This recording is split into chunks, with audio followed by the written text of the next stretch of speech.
Hello, weirdos. Welcome to the world weird world. There, I'm not going to edit that. I'm just going to say that the weird world of Ride of the Movies and our wonderful worldwide friends. As our one friend below us, who in this photo set is below us, but who knows what that will be when I edit this, is Nate. And Nate, you may know from some other things we've talked about many times on the show, but we've not had Nate on it. Nate.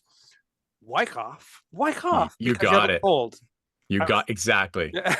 Exactly. No one wants to say it. They're always like, it must be Wickoff, right? I'm like, no, it's like Wyckoff. Like Wyckoff, just yeah. just do it. Just get it over with. Nate is a stand-up comedian as well as the brains behind Cult and Classic Films, not only just a podcast, but a label which includes some weird things that I might have made, as well as many friends that we've talked about on our shows in the past. We'll get into that a little bit later, but we also have Jess with us. Jess is not just a singer-songwriter, but also a podcaster as well from Opinionated Lushes, which every time I'm about to say it, I'm so close to about to say opinionated bitches. And then I'm like, wait, that's not the joke you went for. I once explained it to somebody and they looked it up and they said, I can't find them. And they're like, what are you talking about? It's because that's what I had typed. And I'm like, oh God, what's my brain thinking? Opinionated Lushes, which is so much fun and has had all of our family and members connected as well. Tell us something about it, Jess. Tell us about the show. Tell us about what you do. Well, yeah, like you said, I do music, which is like just a fun project for me. But my main thing is my podcast with my two best friends. We drink. We thought bitches, but I figured that would have been too aggressive. So, we just kind of were like, no, no, no, we're lushes, the female drunks. And that's pretty much what you get on the podcast is three female drunks. And that's about as drunk as I get these days. I get drunk on wine coolers. So I mean that's my mentality.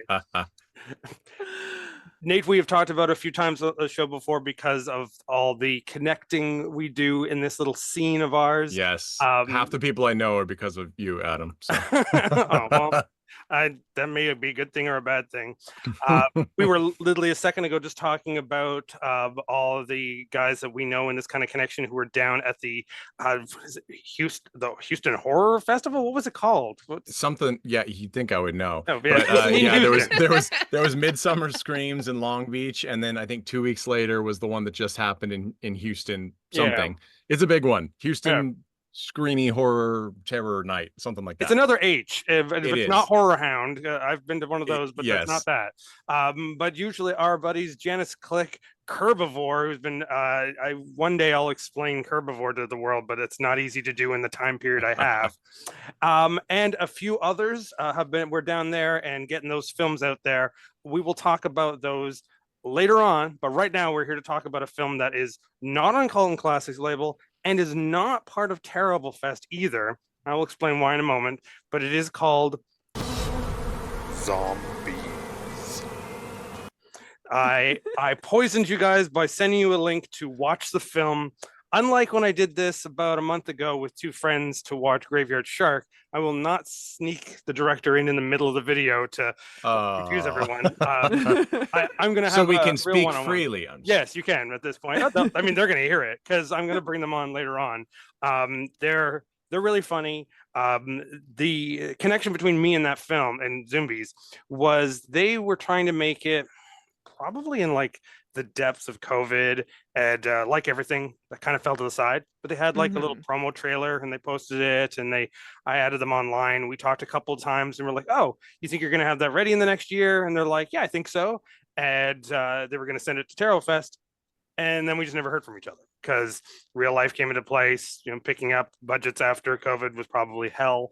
And then all of a sudden, a couple of months ago, they're like, oh, hey, we actually finished that film just now and we're getting it out there. So they're already getting it released. It's going to have a bit more of a major release very soon, depending on when you guys are watching this video. Who knows, it might already be out there. So I said, nah, you're not going to be in Terrible Fest because you're already too cool for us now that you're done. We talked about you enough. But I felt like we should talk about the film and tell people about it, because everyone out there will be able to get a chance to see it very soon. My first reaction to the film was that it was a much more self-aware Birdemic. Nailed it. Yeah, that was what came to mind too.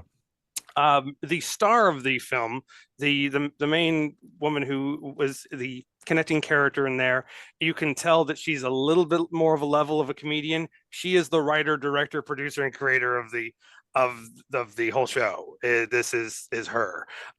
So it definitely has something I can relate to, where I feel like, oh, I'm way too animated for everybody else in my own film.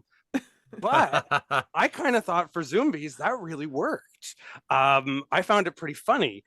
Jess, I'm going to ask you first. What was your basic reaction to the film? I thought it was such a cool idea that maybe didn't quite land.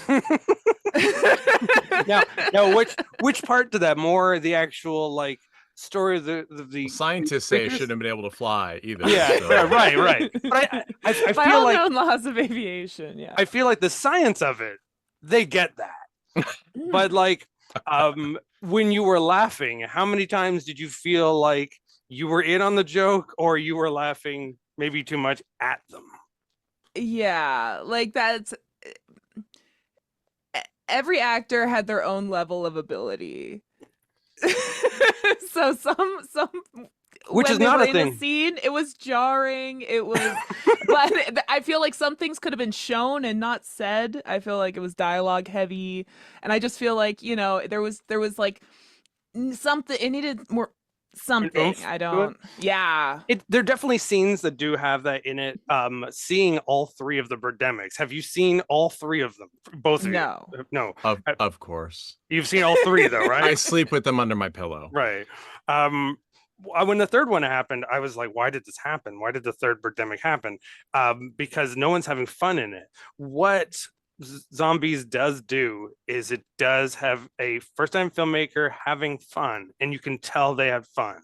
And as Nate can compare with the films that have released under his label that are films like mine, they are films where people are just doing it themselves. They're doing it in their backyard. And as much as I could tell that that's right out of Florida is what the crew of Zombeez was doing. Zombeez. Zombeez. Zombeez is another movie. That's a different film. But the Zombeez, it actually is fairly shot decently, which I think might be a misleader to people, because if it was shot like either my films or like a shot on video movie, that's like that shot on like not either digital video or even like old SOV, you wouldn't quite put the people on a level where you need them to be that. The sets were great, the costume, the prop pieces, like I was like, it's all there. Like like that was so like they paid attention to detail, like so but I thought that was part of the comedy. I think the weirder part is that the lead is directly funny. She's a funny character. She's saying funny lines. One of the best parts for me is like the ex-boyfriend, where he is no playing it. He is like, oh God, which is, I'm going to say the line and get it done, which I thought was perfect. If he was as funny as her or was trying to be that way, I that would have just been just an okay middle movie. This way you get this sort of B-movie magic where you're like, I question all the time if that's on purpose, but because of how funny she is and that she's directing, I think she knew that. And I think she was saying, no, just say the line, just do it. I could imagine her like reading the lines to him so that he would just do it, because it works for that kind of film. We've been saying for like the Birdemic guy forever that, he's a crazy person and we're all laughing at him. No, he knows. He knows now. He knows now. Yeah. But he's done like 7 films, and he would have changed the game if he didn't think, okay, this at least works for that audience. That gets it. That's why Riff Tracks is making it famous again for me. I'm getting a paycheck from that. And that's why some of these films become this fun, infamous. That's always been my rule. If I can't be famous, be infamous. Like if I can't do it, I know I don't have the budget to do the real film I want, but I want to do the film that will at least stick with you, that you will talk about later. And I think Zombeez will do that. I think there are so many moments where we'll do the egotistical thing where we're saying, haha, we're laughing at them. you know what? I've been around enough of these guys where they're like, no, that's what we wanted you to do. We wanted you to laugh at this dad and go, wait, how is that your dad? And like, these moments of the film, you'll have to see it, folks, to understand what I mean by that. But what did you think on that level, Nate, about how the levels of acting changes so much? Where some people were actually like, oh, this is the one person who was a real actor they found. This is somebody who Right. was a local This is stage community guy. theater. This Yeah. is my roommate from college, Yeah. you know, like before I dropped out kind of thing. Yeah, it definitely has levels. I think I think some people, so it's funny too because as you said, you know, writer director lead actress, when you do that, it's always so, it's both, you've done this, it's impressive but it's also hard because you can't control the other characters in the scene as much, right? Because you're there and Yeah. she's in like almost every single scene. Yeah. And one thing that is always like the tell of a first movie, and it is interesting because like Jessica said, it's sort of misleading and you said it too, it is really technically competent. The sound is competent, the visuals are competent, everything looks fantastic, which I'm not used to anymore. And Yeah. Me neither. Yeah. and so when you have, but the first time filmmaker thing is everyone thinks that they are adding importance by pausing between thoughts. And so like it and that takes a little bit of time. So the first half, what I thought as soon as the movie wrapped and I was waiting to see if there was an end credit, there was this, it's like, you know, that old peanut butter, that Reese's ad that got famous like long before our time, where two people are walking around the corner and they hit each other and one's got a Yeah. jar of peanut butter, one's got chocolate. And it's like, you got chocolate? Maybe. I was like, oh, that's what this movie is. It's like, you got rom-com in my undead bees. You got undead bees in my rom-com. And so like the first half of the movie is like the setup for like a Hallmark rom-com. Yeah. Like, you know, it's like, oh, he left her at the, not to give away a plot, he left her at the altar and she's like back at home taking care of her dad and he shows up from the big city, you know, like it could have totally gone, and it kind of does go that way. But then you throw in like undead zombie bees, and it's that birdemic thing too, where there's a whole like section of story before the actual story happens. And then you get monsters, birds, bees. And so it's like you get two movies for one. And sometimes that's good, sometimes that's bad. But I guess in the end, it's 3D animated bees getting smashed by javelins. Uh, at one point, Which is worth it. You gotta wait. You can't you gotta get wait that to get to it, anywhere but it's else. worth it. Yeah. You can't get that anywhere else. And then when the bees get bigger, like that whole scene at the barn, like that sells it for me. When they go to wreck the barn and cause the bees to become bigger. I thought that maybe they actually blew up that guy's barn because he legitimately seems upset. That might be like the uncharacteristically strong straight acting was him like just losing his mind that they destroyed his livelihood. He keeps going. I They're didn't trying know to do you the were scene. going to blow up my barn. Like that's Yeah, his straight. line. That's what he said. My tractor was in there. My God. I have done that in my own movies where I have told people I'm not going to let you know the script because I just want you to react. Because if I told you the script, you'll try to act. And since they're not actors, that middle ground is not a good idea. But no, I'm pretty sure they acted with that because like the main sheriff, she's legitimately funny and Yeah. she's solid in there. She's done this before. I love that she's playing nonchalant though, and she's just sort of waiting in the park and so like, well, nothing's happening in my town and everything's going to shit. Because these zombie bees do start spreading everywhere and they only kill specific people sometimes, and we got to figure that out, but it's really not important. That stuff's not important. It's just get from A to B, run around and bring back this will they won't they rom-com thing, which again is not important. And but that movie, I think the movie knows it's not important. Yeah. I think it's not purposely just making fun of Birdemic. Like it does do it for sure. There's definitely a moment where three of them stand superimposed in a highway and they shoot in the air, and there's no way she doesn't know that. But I would love to talk to her about it, which I'm going to do, and I want to see how important the rom-com element was to it, because if this was a more polished asylum rom-com, I don't think I'd remember it. I think it would blur together with all the millions of other ones of those. somebody said to me It'd be a recently, Fred Olin Ray Christmas movie. yeah, and I mean, Fred Olin Ray will hold a part of my heart Love you, Fred. forever. Yeah, but I saw Piranha Girls, his recent one, and I'm never watching that again. Like it's, I feel, I could sense there must be a part of him that must have been so frustrated making that film to just make it generic. I don't know.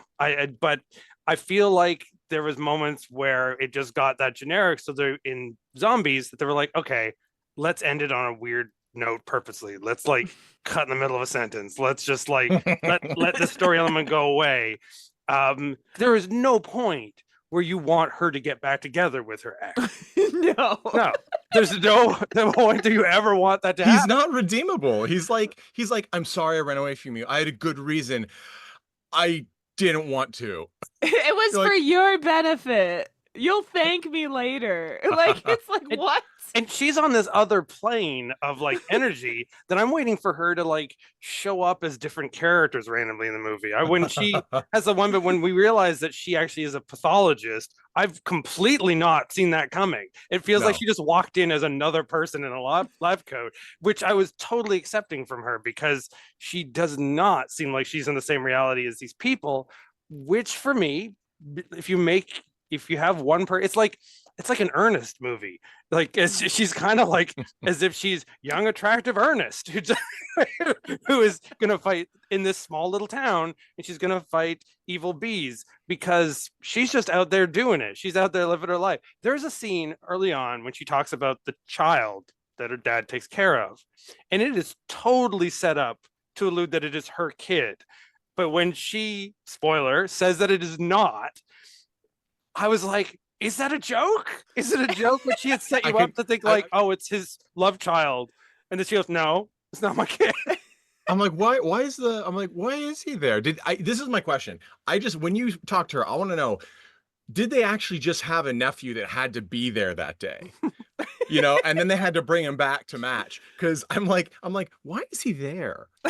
I just think it's like a great trope that needs to be in these films. They knew it was a trope. They would do it and then purposely throw it away because these kind of films do that.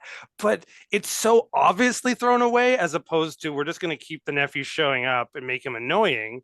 And he's not. Not there he's a great kid. Yeah, just but there's no sitting line. there. He just eats his breakfast and plays outside. Yeah, yeah. At one point, plays outside with Grandpa, which again, who was really nonchalant about the deadly giant dog-sized bees. Yeah, by the way. He's like, man, we're playing outside, He's too busy watching Fox News to think it's anything real.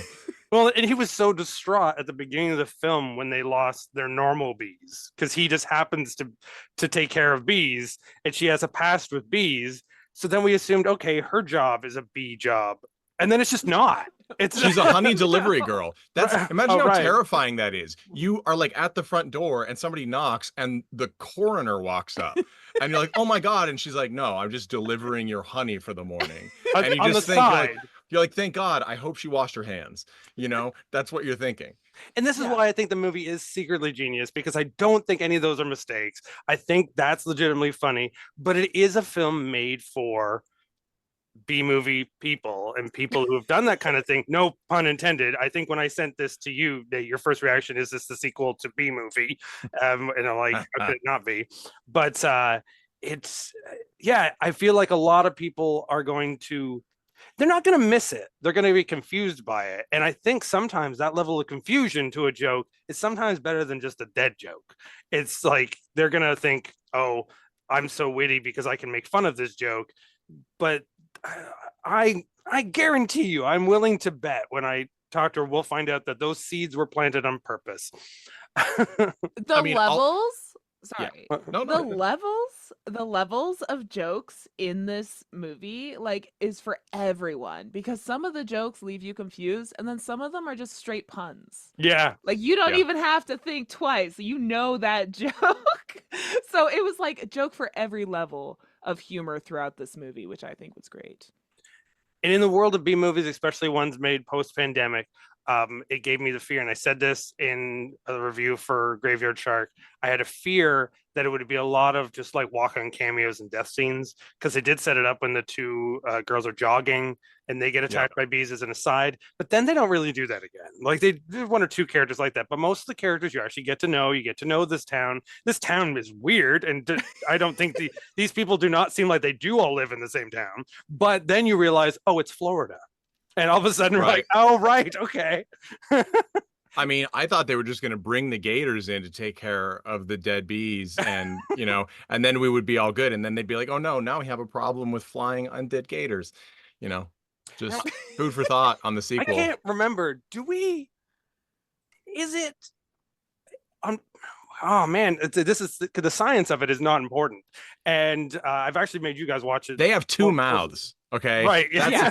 That's critical. That's how they bite the chunks of human. Yeah, That's they don't why it's sting anybody in important. this whole movie. No, it literally says on that whiteboard, doesn't use stinger, and then it also says, "Oh no, bees." On it. Well, because then the bees would, if it was a bumblebee or something, then you would understand. Oh, the bee would die, so it wouldn't come back. Right. But it means now it can get you multiple times because it's basically just a hornet, and the pun being Zom hornets didn't make any sense.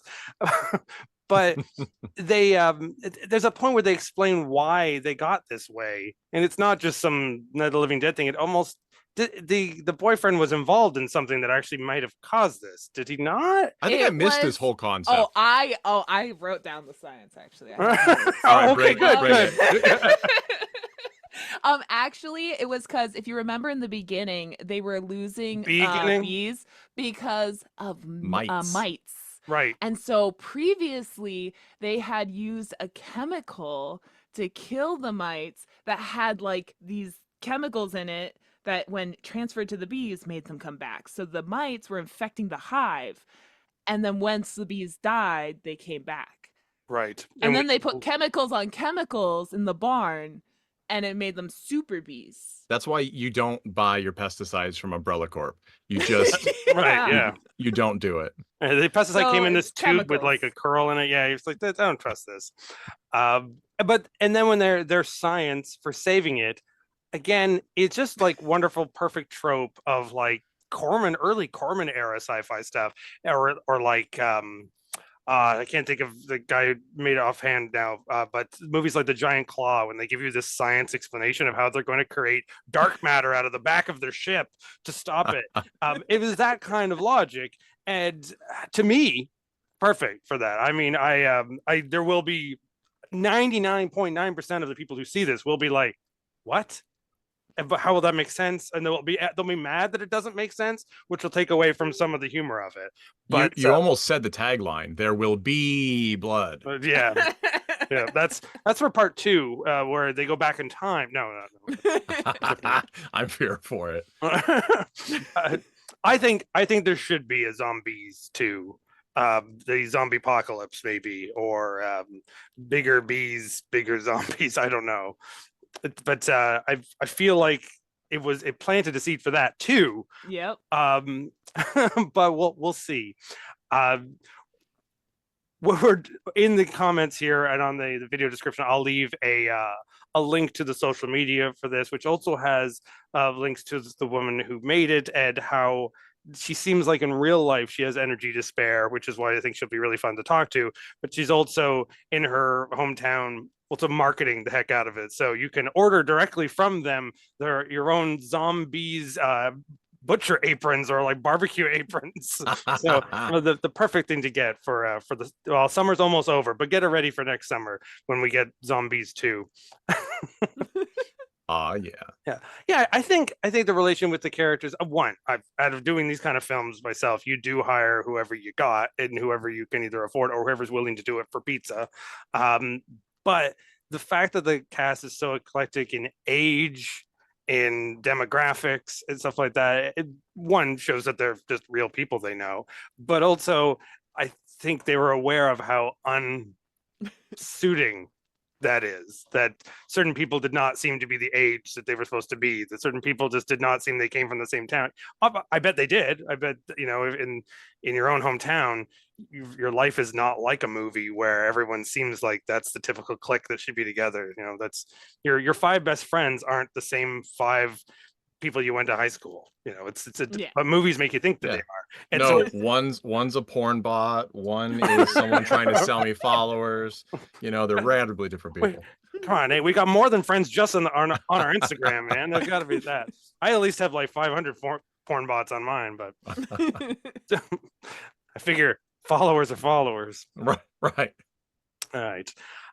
So what do you guys think would be better to give them a plot then for a sequel? Would it be more zombies or more bees? I would love to see zombies that have the traits of the bees. Like they realize, like they're not sure. Like, hey, Fred, what's wrong? I thought you were sick. And then he turns around and he has like a stinger sticking out of his bum. You know, like we do that, and they have 2 mouths. Like bring it in, start building the lore. You know, and then you can get some, you know, some fun with some special effects because they made props in this movie. I mean, the flamethrower made out of a couple of like water jug canisters, like pump canisters or something, and you know, and 90s Super Soaker. They're no strangers to that. Because I want to see, and then they have to fight the zombies with something that is the least effective thing possible. Like, because I mean, in Zombeez, you know, you're shooting bees with a pistol. You're using a baseball bat instead of a tennis racket or one of those like zappy bug killer things. Right. Like a javelin. You just have to, you know, maybe it needs to be you're killing them with, I don't know, a container of flour. You know, not even a big one, just like a hand container of flour. You know, you need something that's sort of bizarre and grandiose to tackle them with, or maybe boxing mouth guards. You know, you need 2 for each. Well, they have one guy who's a boxer who decides to bare fist fight just the bees, even though there is like a mutant bee person in the movie. They don't fight that one. They don't fight the fights the other bees. So there'll be an army of bees, but there will be like the 3 or 4 Cenobites as just like large bee people. One has to bite his ear, just this tiny little bite on his ear, you know. No, I can't beat that. That pretty much like because it both works with the ending of Zombeez and then also still incorporates the bees and also would be hilarious. So now I would also like to see the lead do this is only, I think, because of me, because how I always want to write myself out of my own movies, but then I do half the stuff at home and the editing at home, so I end up putting myself more and more in it. So eventually I started to say, oh, my movies are like Monty Python. It's just me in a dress, because that's the point, which was not the point. It was originally because I felt guilty asking someone to come back for a reshoot, so then I would just jokingly put myself in it. But I would like to see them as a secondary character, because I would like to see how their direction goes with the actors. But maybe they can be affected by the bee and they can be the villain this time. She could be the queen bee. Yeah. That would be rad. That she'll try to come up with the science to fix this problem, because they keep coming back. But by doing it, she infects herself and she becomes the queen bee. They try and blow smoke in her face from marijuana, and then she's got like a big stogie and she's just smoking it, sitting in the hive. And yes, like, folks, oh, no. For what is not a stoner comedy in any way, which seems like it's sort of set up like it's going to be, it definitely hints to it. It is this is the spoiler. The key it's almost an science. Anti-marijuana PSA in some ways. Yeah, right. And they literally are like a pastor. Like, you wouldn't do that. Like, it's like, I'm familiar with the devil.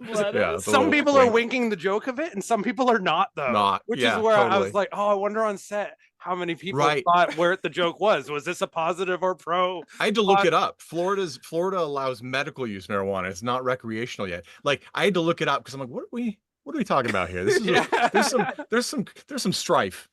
Yeah. As a West Coaster, it came early for you guys, and for us up in Canada, it's barely been illegal when it was illegal. So the joke is, I always make that joke about what does Cypress Hill do now? Did they just? It sounds, if you listen to a Cypress Hill song like 10 years from now, kids are going to be like, were they farmers who were really having like a problem with unions? Is that what the song? Why did their bales go missing? Yeah. Why would someone break in their house for that? Why were the cops stealing their crops? Did they not paying their dues? I don't understand. Yeah. What a world to live in when like Cheech and Chong jokes don't make sense anymore. Which again is what it tickled me for the downplay of the joke, but I don't feel that was on purpose. And that's I will call an Oscar, I call it honor to, because I feel like they just thought, oh, you'll assume what stereotype this joke is going to be, and I'm just not going to do it. Yeah. I mean, they got the science of that right too. Like everybody knows that marijuana makes people uncontrollably horny for people 30 years older than them. Like that is the main side effect And they're of done marijuana, that. you know? And slows down bees. And then makes you hungry for honey. No, wait, that's Winnie the Pooh when he's high. That's a different horror film for a different review. That'll be part of the Ponyverse when that rest of those films come out. We won't get into that today. Good. I haven't seen them. Don't spoil it. All right, I won't. Okay, we're going to be back in a second to talk about some other projects that these wonderful people are doing. I'm going to now play the trailer for it. And so you and the audience can see the trailer, and then you guys can go out and watch and say hi to the cat. What's the cat's name? This is Gord. He is 15 years old. Oh, And he's really wants pets right now. So he's that's like, the best. When yeah. I'm at home, usually my cat gets in the frame. That now I'm here in Eyesore Cinema watching because I wanted to watch the Gigi Allen documentary we were playing tonight, and then I immediately just ran downstairs when it was over to call you guys. But now here's I the also trailer. leave the room when there's a Gigi Allen documentary because the smells coming out of that are just... out of the screen. We lost 2 hives today. What do you mean we lost them? I mean, they're gone. The bees are dead. What are you doing on my porch, Jake? He's here to collect the dead bees from all the farms for his investigation. All the bug guys in the world, they had to send my ex-fiance. Well, I'm gonna call it a day, and these bees aren't going anywhere. We've been having all sorts of calls about bees and all kinds of craziness. I have never seen anything like this before. What do you think we have? Reanimated bees? Zombie bees? Holy flippin' mother. Run!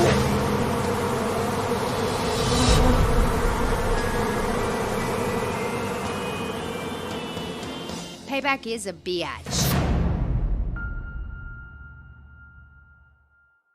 Thanks so much for both of you being here. I love getting new people, new faces on here, and a chance to talk about you guys.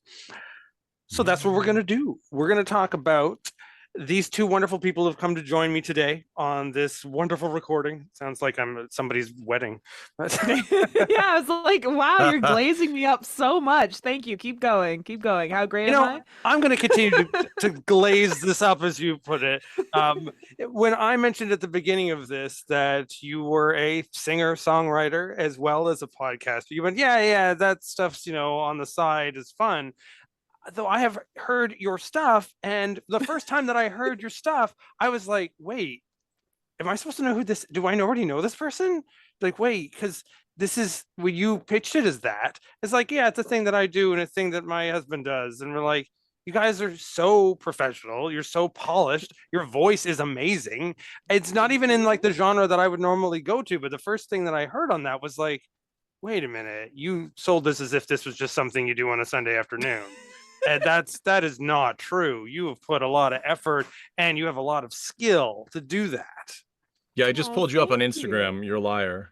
Yeah. Oh, I'm yeah, because my post is my Spotify Wrapped, I think is my first post on there. Yeah. Okay. I did have a song that's in an HBO movie. Oh my god, I know.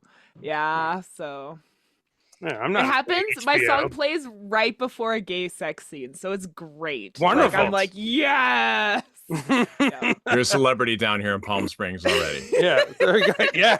I mean, this is totally suiting. We originally, Jess and I originally connected because of our love for the Found Footage Festival. I think that's probably how we Yes. first found each other. Yes.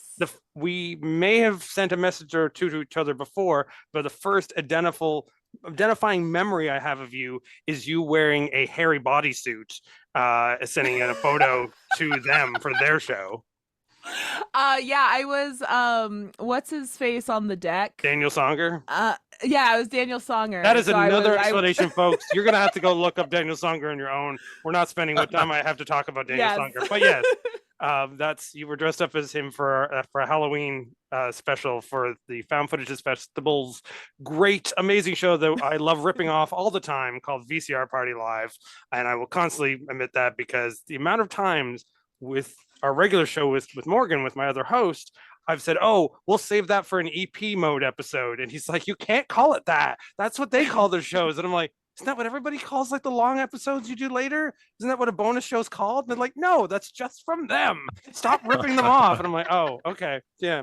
But no, your stuff's amazing, and I hope that you continue to do more for that. Same with your partner on there, because that seems like a real love for both of you on there, and of course with the podcast, which is extremely funny. You've been having on some other great guests as well, so you should have to have me on at some point soon. Yes. Yeah, I'm gonna having- hassle you for it too. Yeah, I mean, it all connects with us because Your mistake for coming on here. Ah, darn. Funny people. How dare I? well, again, it's all the many stages of Kevin Bacon's leftover bacon grease, because you had one of my best internet friends on there, Jeff O'Brien, who wrote the Muppet Pastor book, and then of course Nate released the Blu-ray of Muppet Pastor, to say it correctly.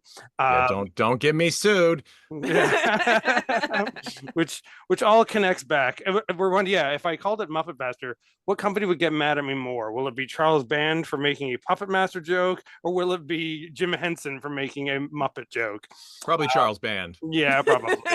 Yeah. Well, you guys can go and watch Perfect Turd podcast if you need.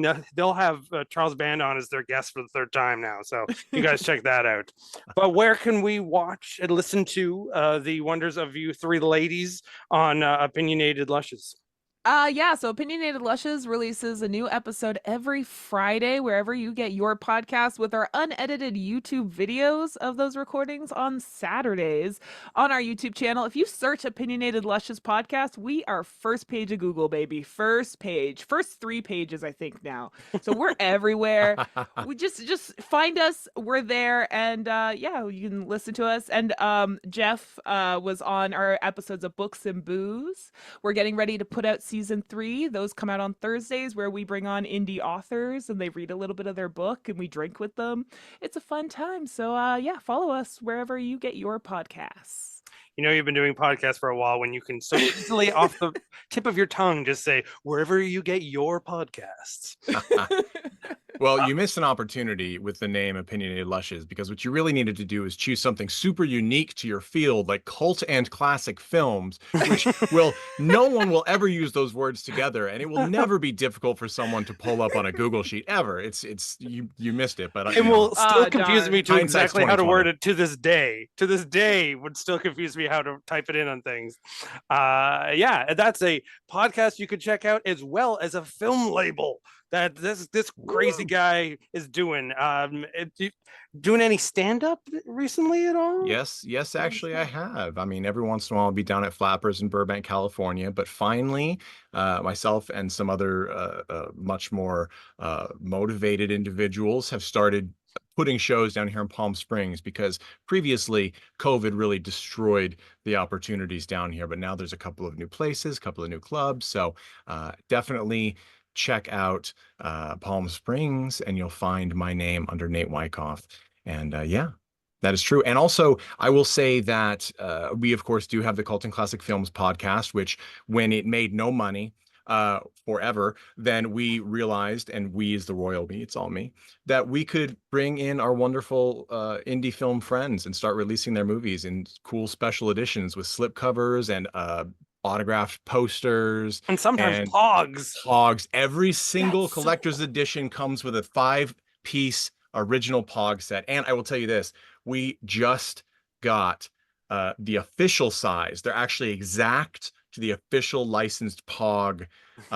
You don't know the depths I had to go through Chinese internet sites to get someone to make me these. I you know, like there was at a certain point in time when I'm like, I'm gonna have to just adopt and just work it through there. You know, that's the only way it's gonna work. I'm joking, everyone. I'm joking. When It's Anywho, go to Hawaii. They'll tell you how. You're not that far. You're closer to Hawaii than I am, at least. It's true. Yeah. So cultandclassicfilms.com, and it's also a subscription service. So you can get a huge discount. You can get regular editions for $20 a month. That's including shipping, or the collector's editions with all that extra crap for $25 a month. For you Americans out there, we got that little. I will tell you problem. this: if you want to get it in Canada, email us through info@cultandclassicfilms.com. That's on the website, cultandclassicfilms.com. I have a way. We will make it work. So you can still get that for pretty much the same cost. Because otherwise, as Adam knows, it is $10 million to ship a stick of gum to Canada from the United States. Oh, that's all our fault. It's all our fault. But however, I do have a couple of Canadian buddies who have, they did it to get my movie, and then a couple of them have stuck with the subscription and are loving it. A guy you'll see pop up on here is Video 99 a lot.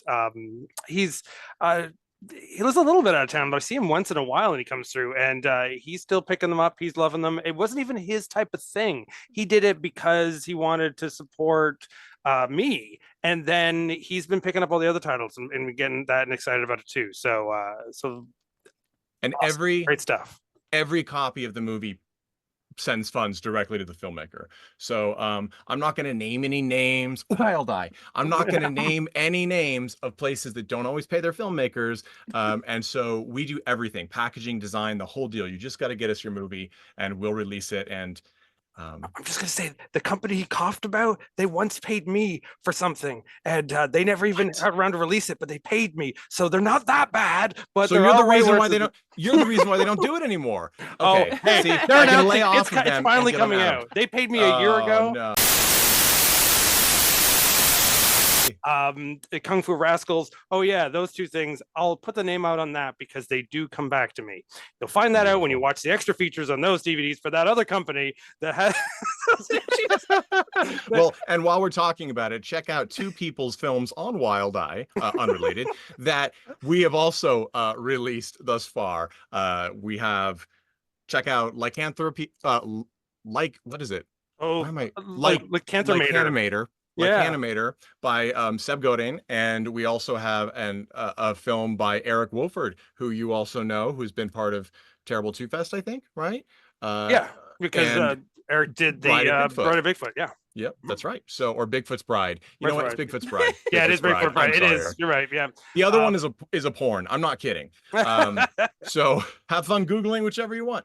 I just did a really a midnight screening of The Geek not too long ago. Ooh. You guys can go Google that up yourself when you talk about pornography and Bigfoot. But this is the stuff you might get in trouble for when you come to see a live event of me, like just might see if it just makes it out on time next week when I hit Hamilton and do the Terrible 2-Day Fest spin-off right at the movies, where I'm showing a bunch of clips, and we will be doing a little celebration to Hamilton's own John Miehor, who is, I think I made his name stand way more Spanish than it is. But I put an accent in there that should not have been there. But anyway, John, the maker of Ouija Shark 2 and the upcoming Ouija Shark 3, which he told me not to say, but too bad, John, I said it. We all knew it was happening. We didn't sign an NDA. Yeah, exactly. So yeah, I already got a babysitter booked. Like, awesome. I'm there. Sweet. So we're gonna convince John into filming a reaction shot for it, but inside that too, I'll also be filming a reaction shot of people for Farces of Death 2. So Jess, we will get you in as a cameo appearance as a dead person in Farces of Death 2. All you have to do is drool on command for the scene. I'm gonna have people who have just have died. There we go. See, natural actress. I'm like presenter, musician. I'm on Adderall. Actress. I cannot do anything. It's just done. I'm full of saliva. My last 2 teeth operations, I'm drooling nonstop these days. So, yeah. Well, see how we'll talk about that some other time. Thank you so much, guys, for coming. Check them both out. We will see them again and stuff here because I don't think I've scared them away yet. So I think we can get them back, and we will talk very soon about more bee movies. They may not all be about bees, but in the words, busy little bee. Oh, in the words of the legendary Nicolas Cage, not the bees, not the bees. Zombeez.